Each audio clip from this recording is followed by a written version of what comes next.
வேங்கானூர் மாரியம்மன் கோவிலுக்கு பொங்கல். வேகாத மாரியம்மன், வேகாத மாரியம்மன் கோவில். அது பொங்கல் வைக்க வந்தாச்சு. சாவல் பிடிச்சிட்டு உட்காந்துட்டு இருக்கிறீங்களா? பாருங்க, நாட்டுக்கோழி சாவல் கோயிலுக்கு வேண்டியதான். அதனால வேகாத மாரியம்மன் கோயில் காட்டுவோம். பாருங்க, வேங்கானூர் வேகாத மாரியம்மன் இந்த கோயிலுக்கு தாங்க வந்திருக்குறேங்க பொங்கல் வைக்கிறதுக்கு. இவர் பாருங்க சாவல் பிடிச்சிட்டு உட்காந்துட்டு இருக்கிறாரு. கோயிலுக்கு வேண்டியதுக்காக சாவல் பொங்கல் வச்சு சேவல் இருக்கணும்ட்டு வேண்டியதுக்கா. ஓகே, சேவல். ஓகே, பொங்கல் பொங்கிடுச்சா? ம், நீங்க தான் பழம் வாங்க போயிட்டீங்க.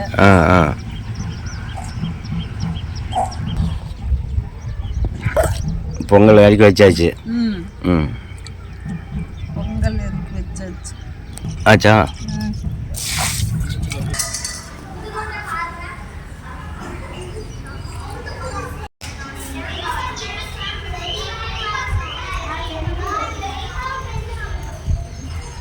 வேகாத மாரியம்மன்.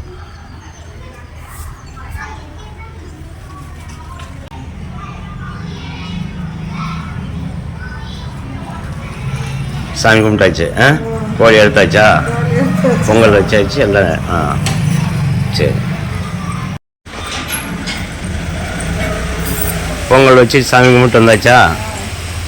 சரி, கிளம்பலாமா? ஓகே. கோழி எடுத்து மாட்டியாச்சு. இப்போ கிளம்பலாம். கோழி தீக்கிறீங்களா? எவ்வளோ வேலை தெரியுமா? பொசிக்கு தீச்சு பண்ணலாம். இது நிறைய கடையில் கொடுத்தா ஒரு நிமிஷத்துல பண்ணி கொடுத்துருவாங்க. ஆனா அது டேஸ்ட் வராது கோழி. நம்மளே பொசிக்கு அனலில் தீச்சு மஞ்சத்தூள் போட்டு கழுவி எடுக்கணும். பாரு, மஞ்சத்தூள் போட்டு கழுவுங்க. தலையும் தீச்சு இப்படி அடுப்பில் வச்சு தீச்சு செஞ்சாலே குழம்பும் டேஸ்ட்டாக இருக்கும். நாட்டுக்கோழி குழம்பு. கோழிக்கு மஞ்சள் போடுதா? கோழி அறுக்கிறதுலாம் பெருசு இல்லை. அதை இப்படி சுத்தமாக பண்ணி தீச்சு அதை பொசுக்கி தீச்சு மஞ்சள் போட்டு கழுவி கட் பண்ணி. பொசுக்கிறது தான் வேலை அதிகம். இப்படிலாம் பொசுக்கிறது தான் வேலை அதிகம்.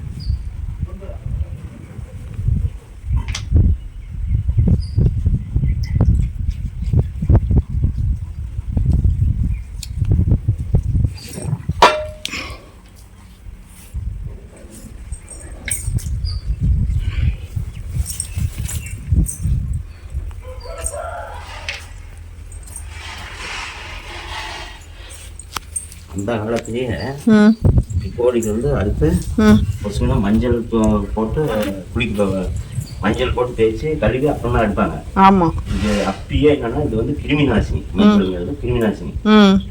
கோழிகள் இருக்கிற விஷம்லாம் இதாவது தான் மஞ்சள் அப்பயே கண்டுபிடிச்சி பண்ணியிருக்காங்க. இப்போ மறுபடியும் பழசெல்லாம் தேடி தேடி இப்போதான் செஞ்சு செய்யறதுக்கு ஆரம்பிச்சிருக்கிறாங்க ஒவ்வொரு விஷயமுமே.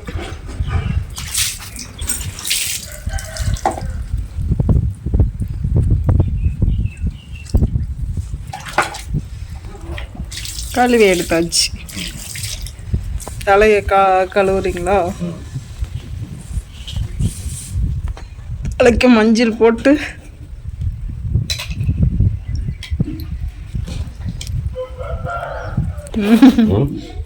தாடி கழுத்து பாரு, ஆட்டு கழுத்து மாதிரி. கட் பண்ணுறதுக்கு ஆரம்பிச்சாச்சா?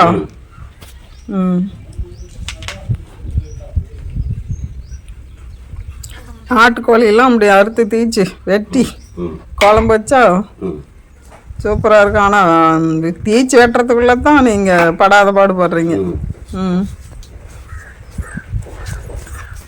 ஓகே, கட் பண்ணுங்க. கட் பண்ணிட்டீங்களா? கட் பண்ணியாச்சு. ஈரல், தலை, சாவல் விதை. இப்போ இப்போ இந்த பக்கம்லாம் என்ன பண்ணுவாங்கன்னா பெரிய கோழியாக இருந்தால் அந்த மாதிரி என்னது சப்பைய 2 சப்பையும் எடுத்து லெக் பீஸ் ஆ இவ்வளோ பெருசு லெக் பீஸ் போட முடியுமா? ஆ ஆ சின்ன ஆட்டுக்குட்டி தோட மாதிரி இருக்கு. ஆமாம். அதனால் இதை நாளைக்கு பண்ணிக்கலாம். ஃப்ரிட்ஜில் எடுத்து இதை மட்டும் இன்னைக்கு பண்ணிக்கலாம். இப்போ எங்கள் குட்டி பிள்ளைங்க இல்லாதனால எங்களுக்கு ரொம்ப சிரமமாக இருக்குது. பாருங்க, கோயிலுக்கு போய் கோழி அறுத்து வந்து பொசுக்கி எல்லாம் ரெடி ஆச்சு.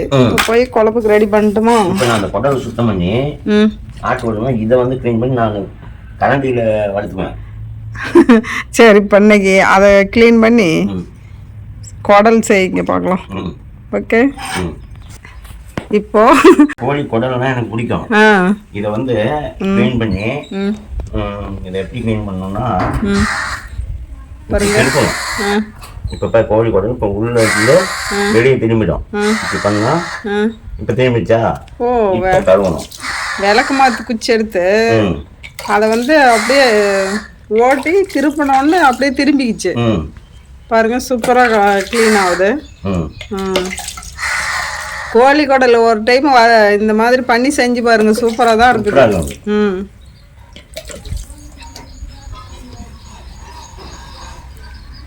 க்ளீன் பண்ணுங்க பார்க்கலாம்.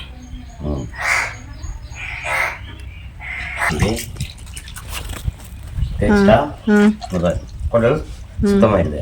இப்போ சின்ன சின்ன பீஸாக கட் பண்ணி அதில் போட்டு நான் செஞ்சு காட்டுறேன் பாரு எப்படி இருக்குது.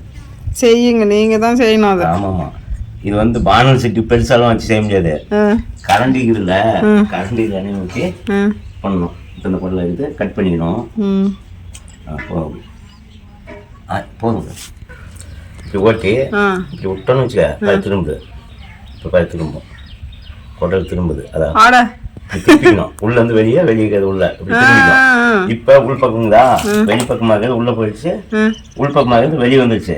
இப்போ அதை க்ளீன் பண்ணணும். சுத்தமாக க்ளீன் பண்ணி பாருங்க, க்ளீனாக ஆகி போச்சு. இப்போ என்ன பண்ணலாம், அப்படியே கழட்டி கையில் போட்டு தேய்க்கணும். துணி துவைக்கிற மாதிரி துவைச்சிட்டோம்னா சூப்பராக க்ளீன் ஆகிடும். இதை செஞ்சு சாப்பிட்டா ஒரு உருண்டை கறி சாப்பிடலாம்.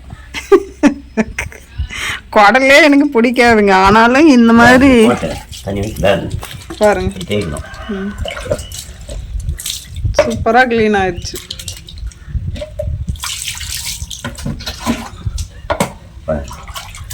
அலசிட்டேன் துணி அலசுறோம். இப்போ பீஸ் பீஸாக கட் பண்ணணும்.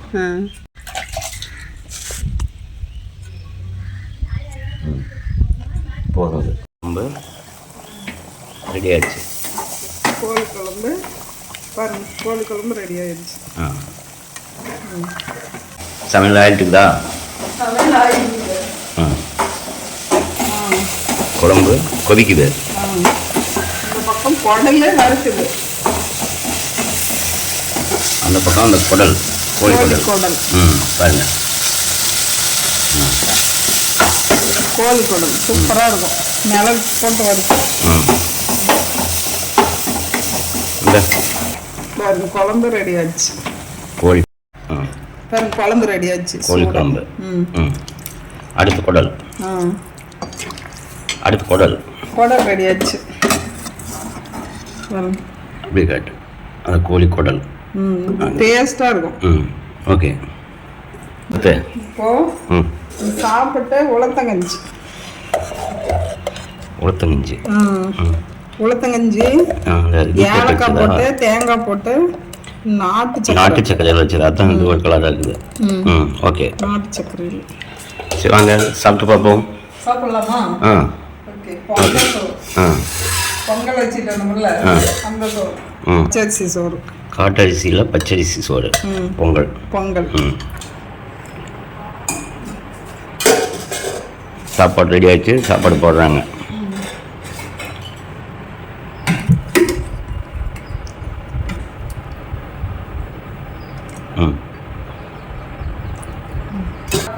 கோழி குடல். ஓகே, சாப்பிடுங்க. காக்கா கூப்பிடுறாங்க.